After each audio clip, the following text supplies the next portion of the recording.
Election 2018 में जहां और बहुत से अपसेट्स हुए, वहीं पर कराची शहर में तहरीक-ए-इंसाफ ने कौमी असम्बली की 21 में से 14 सीटें जीत लीं, जो कि 3 दहाइयों तक कराची में राज करने वाली MQM के लिए एक बड़ा धचका साबित हुआ। जबकि MQM ने कराची से सिर्फ 4 और पीपल्स पार्टी ने कराची से 3 सीटें हासिल की। कहते हैं सियासत और मोहब्बत में सब जायज़ है। हैरानकुन बात यह है कि इलेक्शन 2018 में अपना मैंडेट चोरी होने का इल्ज़ाम लगाने वाली MQM तहरीक-ए-इंसाफ की दावत पर अब वफाक में हुकूमत के साथ बैठने के लिए तैयार है, जबकि माजी में दोनों जमातें एक दूसरे पर बड़ी संगीन नौयत के इल्ज़ामात लगाती रही हैं। तहरीक-ए-इंसाफ ने अपनी रहनुमा ज़ोहरा शाहिद के 2013 में होने वाले कत्ल की जिम्मेदारी भी MQM पर डाली थी।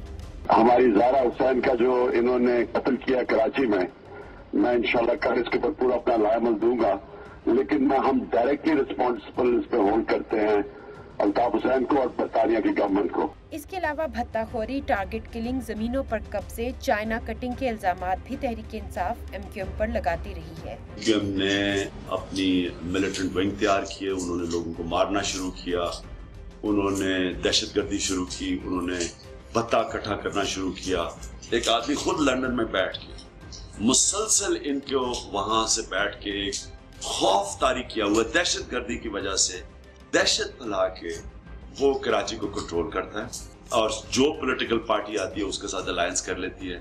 और जब कराची में तहरीक-ए-इंसाफ फाल हुई तो MQM की तरफ से भी उसको काफी तनकीद का सामना करना पड़ा। बड़े बड़े सरमायादार को ये जमात बनाई गई, जेन्युइन लीडर कभी उसको इलेक्टेबल की जरूरत नहीं होती है, वो लीडर जाली लीडर है। पहले जमातों के बनाए हुए लीडरों को जिसने किराए पे लिया हुआ है। कराची की शाखों पे ये सियासी गिद्ध आकर बैठ जाते हैं ताकि अहले कराची की लाशों को नोच कर जश्न मना सके। इनको तुम लाशें करार दे रहे हो, उन्होंने लाशों की कुर्बानी देकर इस मुल्क को बनाया था। हत्ता के माजी में MQM ने तहरीक-ए-इंसाफ के चेयरमैन इमरान खान पर शदीद किस्म के जाती हमले भी किए। 6263 और जहाँ तक जजमेंट की आप बात कर रहे हैं कि लॉस एंजलिस कोर्ट ने तो आपको पकड़ा नहीं, तो वो जजमेंट कोई क्रिमिनल थोड़ी था।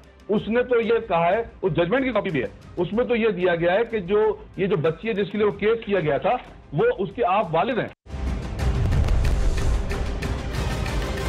अस्सलाम वालेकुम नाजरीन, आप देख रहे हैं प्रोग्राम स्पॉटलाइट। और भी बहुत कुछ कह चुके हैं एक दूसरे के बारे में, हमने आपको सिर्फ कुछ झलक दिखाई है।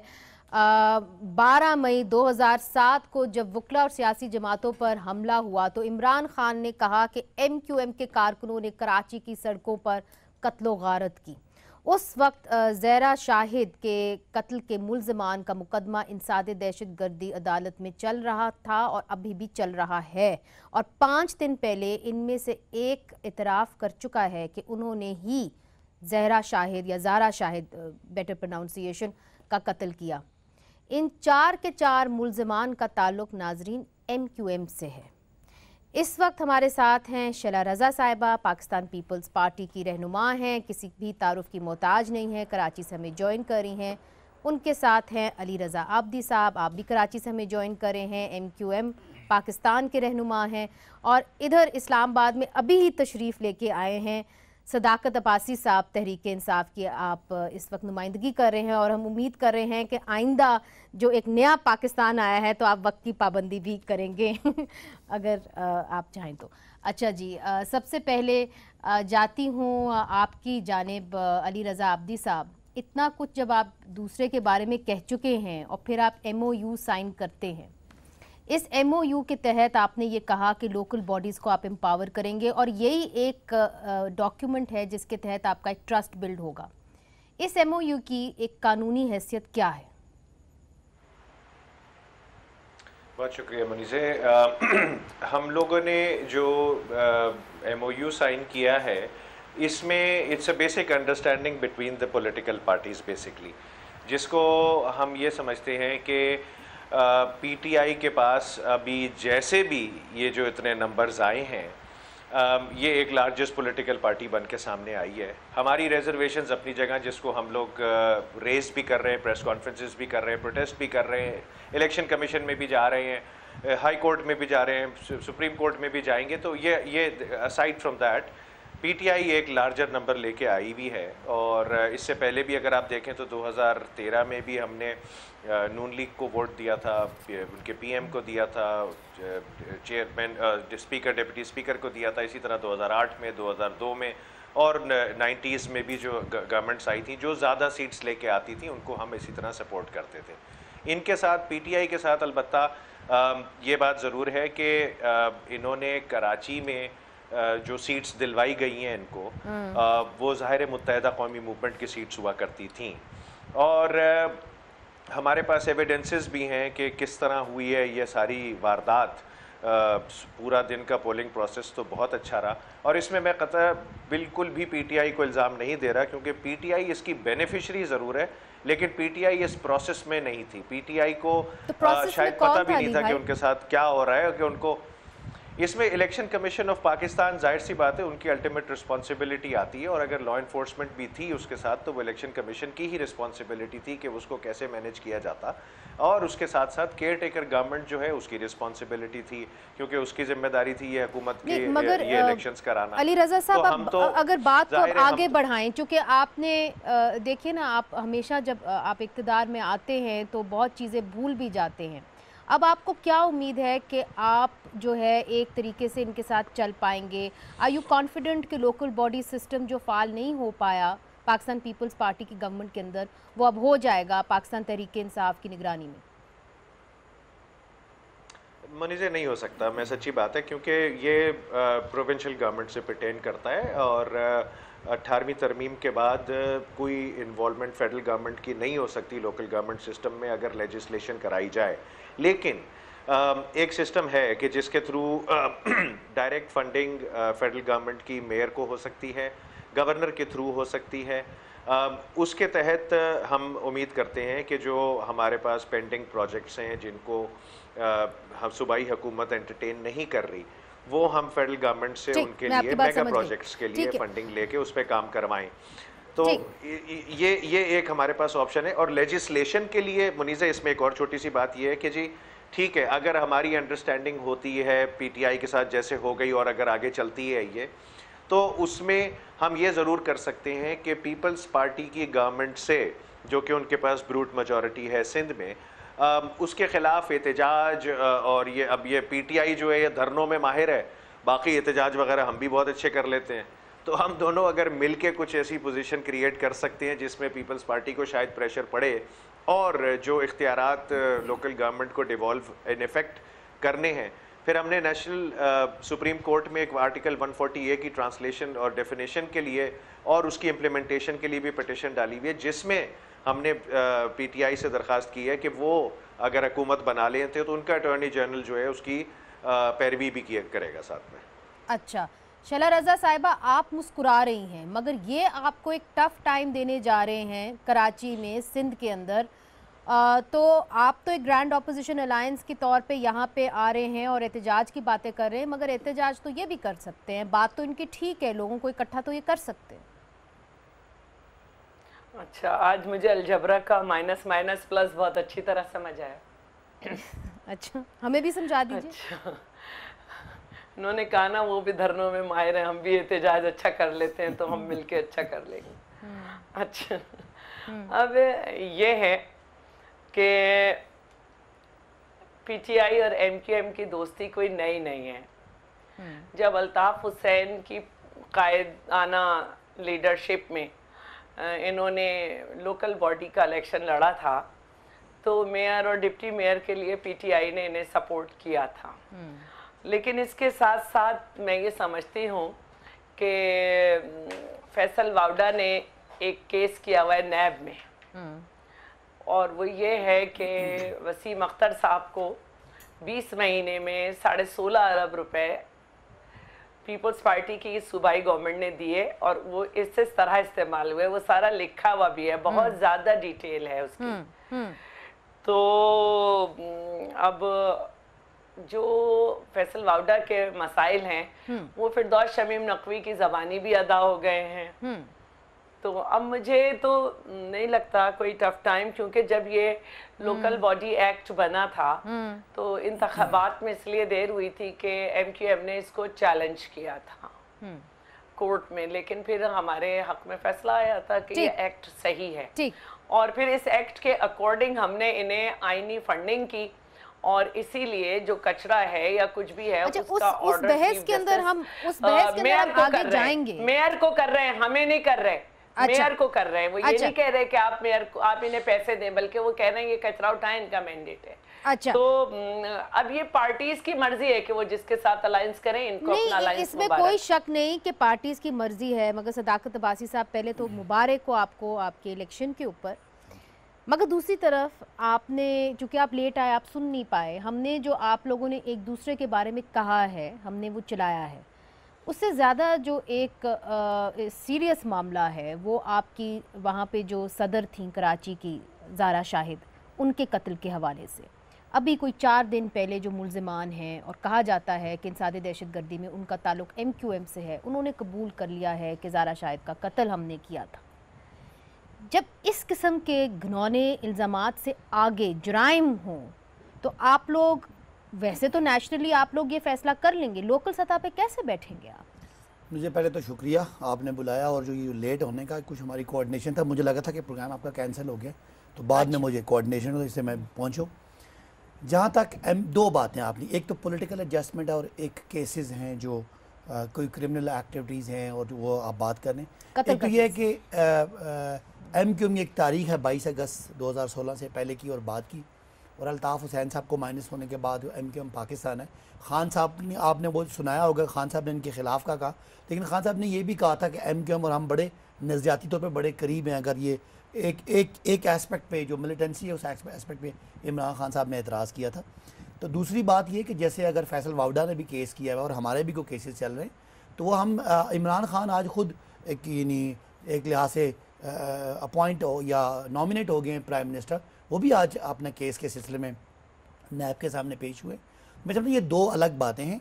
तहरीक इंसाफ कानून की बालादस्ती को मानती है, जहाँ जहाँ कोई हमारा किसी से, क्योंकि हम लोगों का मैंडेट मिला है, क्यों एक रियलिटी है, पॉलिटिकल रियलिटी है, लोगों ने उनको वोट दिया है, और हमारे पास अगर ये 4 के 4 कन्विक्ट हो जाते हैं तो फिर आप क्या करेंगे? तो उससे क्या ताल्लुक है वहाँ पे? नहीं, क्यों नहीं ताल्लुक है? वो MNS तो नहीं है उनके, नहीं MNS तो नहीं है, मगर वो कहते हैं कि जी हम MQM के साथ हम जुड़े हुए हैं और हमें ये ऑर्डर दिया गया था, फिर आप क्या करेंगे? अगर जो भी इंडिविजुअल ने एक्ट किया उसको सजा मिलनी चाहिए। मैं तो कह रहा हूँ इमरान खान साहब खुद आज आप अदालत में पेश होने गए नैब में, तो ये कोई ऐसी मेरा ख्याल है कोई कंफ्यूजन नहीं है। किसी इंडिविजुअल का कोई एक्ट है, वो जिन लोगों ने किया वो सजा भुगतेंगे, और MQM की एक चेंज है, उनका एक डायनामिक शिफ्ट है जो 22 अगस्त के बाद का है, तो जिसको पूरे पाकिस्तान में उनको एक्सेप्ट किया गया और उनका आज मैंडेट है जिसको लोग मान रहे हैं। तो ये 2 अलग अलग बातें चलती रहेंगी, इंडिविजुअल्स के खिलाफ केसेस भी चलेंगे। अच्छा, और इस कागज का आप क्या करेंगे? इसकी आईनी हैसियत क्या है? ये जो MOU आपने पाकिस्तान तहरीक इंसाफ ने MQM के साथ साइन किया है, जिसके अंदर ये बेसिकली ये है कि लोकल बॉडीज को हमने फाल करना है,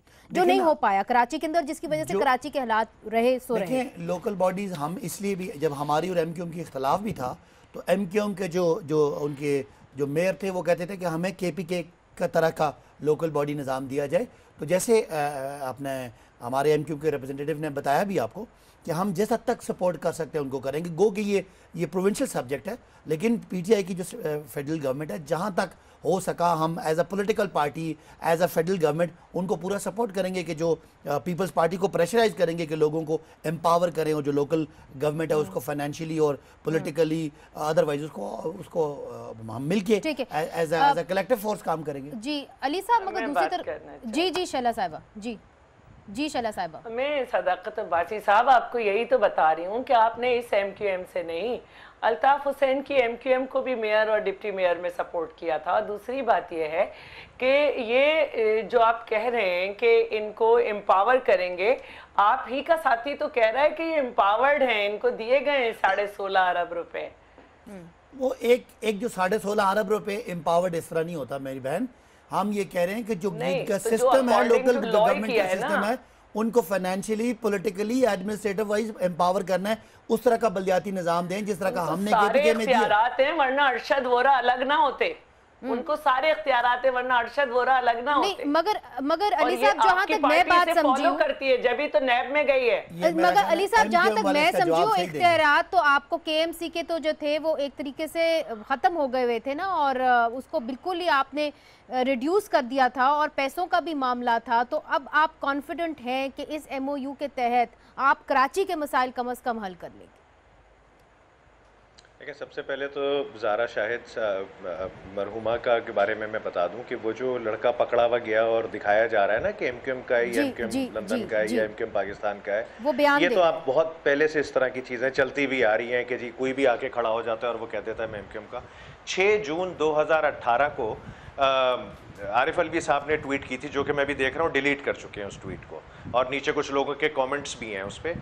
उन्होंने कहा था कि ज़ारा शाहिद का जो कातिल है वो पकड़ा गया है और वो एक डकैत था, वो चोरी का केस था, वो बाकायदा टारगेट किलिंग नहीं थी। तो अभी उन्होंने वो ट्वीट डिलीट किया हुआ है। बहरहाल वो उसकी अगर आप फर्दर इन्वेस्टिगेट करेंगे तो you will also find out and we also know कि ये एक चोरी का केस था, डाकू का मतलब वो आया था, उसने गन पॉइंट पे रखा था, वक्त बयानात देने की का कोई जवाब था, क्योंकि इमरान खान साहब ने तो खुद इसके ऊपर बयानात दिए, इसके ऊपर एहतजाज हुए। वो गलत किया उन्होंने, जी वो गलत किया। इवन उनकी बेटी जो है वो भी अगर उनसे भी गलत किया कि सब उनके साथ हुकूमत बना लेते हैं, ठीक है। अच्छा, अब आप ये देखिए, नहीं अभी मजे की बात तो ये शैलाबाजी जब से हमारे ऊपर ही फायरिंग करे जा रही हैं, लेकिन ये नहीं देख रही कि ये जिया की लेगेसी के साथ जाके कैसे बैठ रही हैं वहां पे ग्रैंड ऑपोजिशन अलायंस में, और उनको प्राइम मिनिस्टर भी उनको नॉमिनेट कर रही है। मैं बहरहाल उस पर नहीं जाना चाह रहा, लेकिन ये चीजें भी देखनी है ना इनको कि अपने कॉल ऑफ फेल में कितना फर्क आता है। बहरहाल जो लोकल गवर्नमेंट का सिस्टम है, अगर आप देखा जाए तो 2015 से लेके 18 तक उसमें 103 अमेंडमेंट्स की गई हैं मुनीज़े, और उसमें से जो इख्तियारात मेयर के पास उस एक्ट के तहत भी थे वो भी लिए गए हैं। अब इख्तियारात तो ये देने से रहे, इनके पास मेजॉरिटी आ गई और मेयर के पास जो ये छोटे मोटे डिपार्टमेंट्स हैं, और 16 अरब का अगर फैसल वाडा ने केस किया हुआ है तो फैसल वाडा को ये भी चाहिए कि 1500 अरब जो पिछले 10 साल में पीपल्स पार्टी ने डेवलपमेंट के नाम से कराची पाकिस्तान सिंध में निकाले, उस पर भी मेरा ख्याल में कर लिया जाए, क्योंकि 1500 अरब और 16 अरब में बहुत फर्क है। एक मेयर आपका, हाँ वो नहीं किया उन्होंने, वो अब कर देंगे मेरा ख्याल में, अब उनको उस तरफ भी जाना चाहिए। बल्कि नैब तो खैर अब क्या कह सकते हैं, 21 केसेस पीपल्स पार्टी के नैब में चल रहे थे, वो भी खत्म हो गए, इलेक्शन से पहले ही खत्म करा दिए गए। बहरहाल ये हमारा एक सिस्टम है, एक निजाम है जो कि चलता है और उसमें चीजें ऊपर नीचे होती रहती हैं। मगर आपने कहा कि निजाम चलता है, मुझे अनफॉर्चुनेटली यहाँ पे एक वक्फा लेना है, वक्फे के बाद हम निज़ाम के ऊपर आएंगे। क्योंकि नाजरीन, आज जो नोटिफिकेशन हुई है, बहुत सारे ऐसे हलके हैं जिनके ऊपर नोटिफिकेशन नहीं हुई, 14 नेशनल असेंबली के हलके हैं जिनके ऊपर नोटिफिकेशन नहीं हुई, और कई जगहों पे नोटिफिकेशन रोक दी गई है। इमरान खान साहब के 2 ऐसे हलके हैं जिनके ऊपर नोटिफिकेशन रोक दी गई है, और 3 ऐसे हलके हैं जिनके अंदर नोटिफिकेशन जो है वो कंडीशनल है कोर्ट केसेस के ऊपर।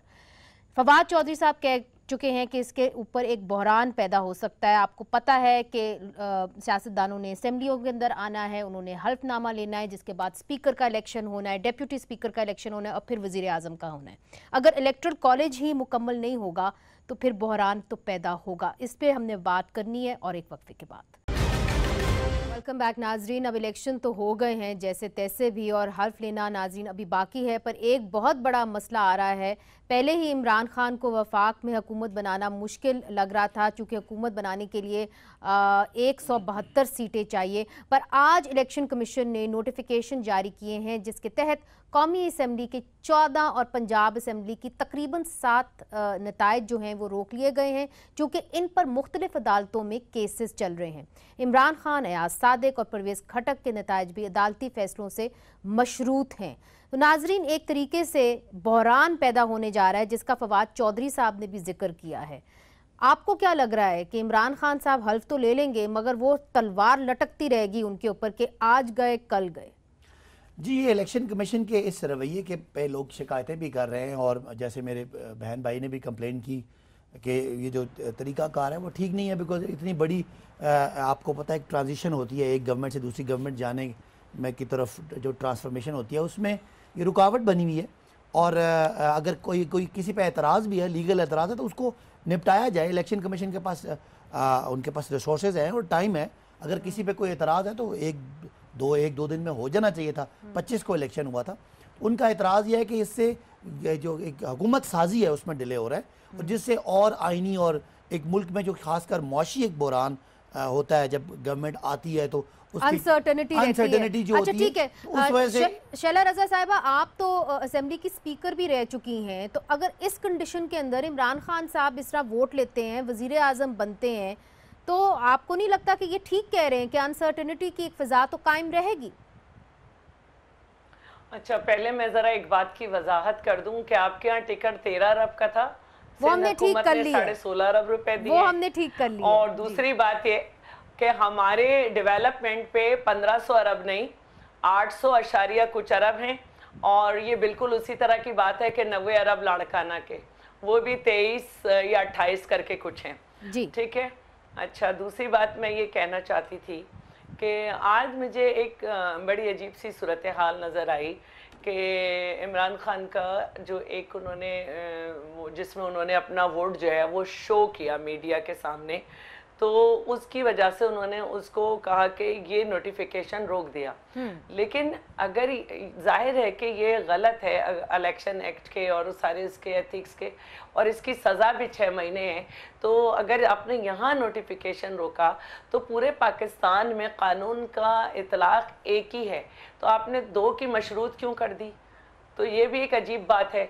और दूसरी बात यह है कि जिस तरह से क्योंकि उन्हें सिंपल मेजॉरिटी तो मिली नहीं है, और जिस तरह से उन्होंने मुख्तलिफ लोग, जाहिर है कि उन्हें हुकूमत बनानी है, वो शामिल किए हैं, वो भी एक अनसर्टेनिटी है विद इन द पार्टी भी और दूसरी पार्टीज के साथ भी, तो मामलात तो ज़रा मसाइल वाले हैं।